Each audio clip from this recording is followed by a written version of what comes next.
Morning, it's Greg the Uber driver. Today is Saturday, July 22nd, and just a quick piece on Trump. You know, I just find that so many Republicans are so hypocritical, especially all the elected ones, because in public they support Trump. They say Trump's great because they're afraid of the MAGA movement. They're afraid to come out and say the truth. But behind closed doors, you know, they say a completely different story. They say he's a threat to the country. They say he's a threat to everyone. He's a threat to our society, which is obviously true.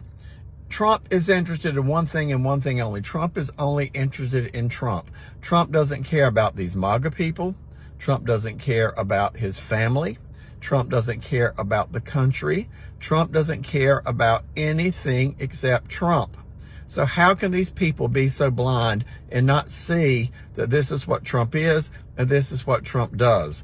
It's like, really, does the kid have to tell you that the emperor has no clothes on? Because he has no clothes. So watch this short video.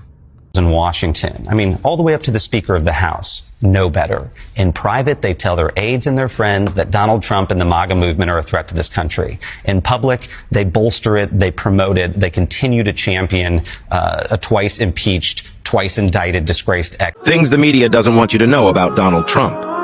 That time, Trump's private jet carried a sick child from California to New York. This story starts back when a couple, Judy and Harold 10, are up against the wall. Their boy, Andrew, just 3 years old, is battling a rare, mysterious breathing illness, and they're desperate. The 10s, they need to get to New York for treatment, but commercial flight, with a kid that sick, it's out of the question. So what do? They reach out to Trump, a man who's got more than a few miles to spare on his private jet. Now, a cynic might say Trump, he's a busy guy, he's got no time for this. But those cynics don't know jack shit about our man, Donald. Without missing a beat, Trump says, "F it, let's do it, send the plane." Just like that. No media circus, no self-congratulatory press conference, just a good man doing a good thing. The 10s, their nurses, and little Andrew board Trump's Boeing jet off to New York hoping for a miracle. And when they touch down, who's there waiting? Family, grateful to see their little boy safe and sound. And in their eyes, Donald Trump, he's more than a businessman or a future president. He's a miracle worker. Grandma Fagey 10, she's there and she's calling Trump a miracle. Because to her, to Harold, to Judy, to little Andrew, that's what he is. A man who had the means and took the time to give a damn. A man who could look past his empire, his wealth, and see a family in need. Trump, he's got kids of his own, he gets it. He's a parent first and foremost. And as Harold 10 said, he's the living embodiment of that Talmudic saying, "He who saves one person's life is as if he saved the entire world." So next time someone tries to tell you Trump's a heartless tycoon, remember Andrew 10. Remember the Boeing 727. Remember the man who, when called upon, didn't hesitate to lend a hand. Because that's the Donald Trump they don't want you to know. That's the Donald Trump that America needs to remember. God bless Trump and God bless America. Things about Donald Trump that the media doesn't want you to know. This is about Trump, the human being. The man with a heart of gold hidden behind that tough-as-nails exterior. You ain't gonna believe this. There was this widow, right? Her husband, poor soul, took his own life. Tragic shit.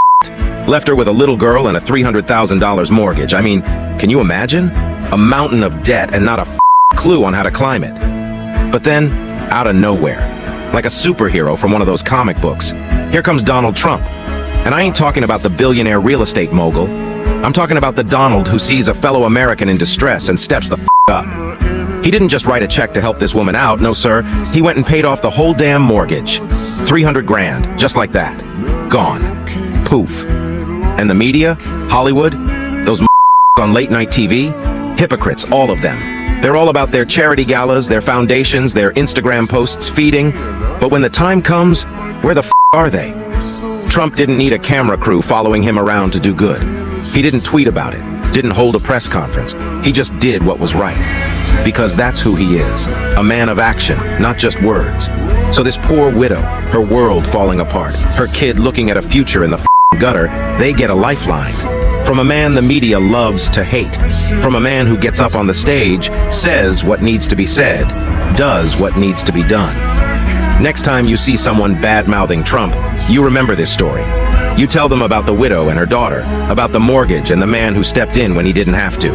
Then you ask them, what the has your celebrity idol done lately?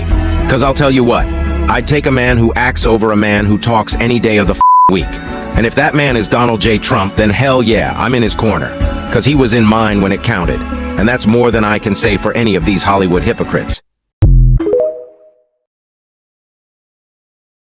Let's talk about how Donald Trump handled American hostages in North Korea.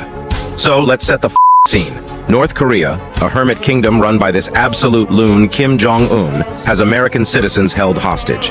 Not just one or two, but 3 of our folks are over there, living in hell knows what conditions. So what does our man Trump do? He doesn't back down, oh no. He steps up, looks this North Korean dictator in the eye and says, "You're gonna hand our people back. No ifs, ands, or buts about it." So Trump gets on the horn, has a direct chat with old Kim. He's not going through no third-party intermediaries or playing diplomatic phone tag. No, sir. Trump picks up the phone and tells Kim straight up, "We want our people back. Now." Now Kim, he's got a reputation for being a hard ass. But let me tell you, he ain't never dealt with someone like Trump before. A man who's not afraid to tell it like it is. A man who ain't gonna back down. Kim tries to play hardball, starts talking nuclear missiles, starts showing off his military might. But Trump, he doesn't bat an eyelid. He goes, "You think your little fireworks show scares me? I've got the greatest military in the world at my beck and call. So why don't you stop with the chest pounding and hand over our people?" And lo and behold, it worked. 2018 rolls around and there they are. 3 Americans stepping off a plane on American soil, free at last. You know why? Because Donald Trump stared down the barrel of North Korea's bluster and didn't blink. But does he get the credit he deserves? Hell no. The media's too busy making a fuss about his tweets to give him props for bringing our people home.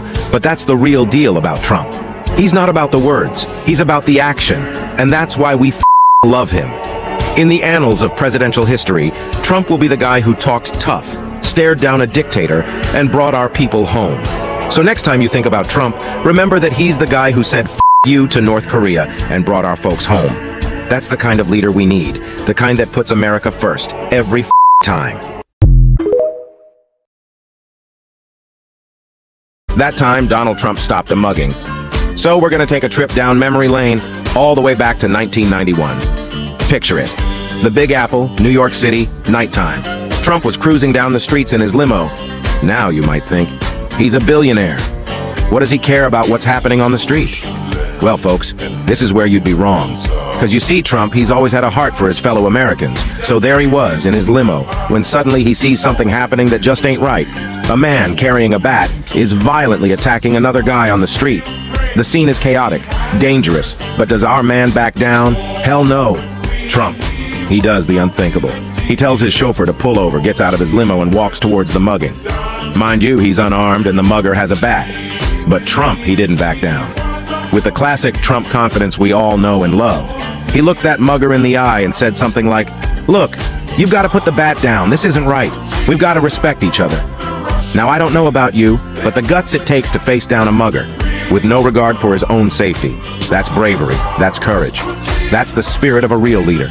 You won't see this story in the fake news. They're too busy spreading lies about the man who stood up for his fellow American.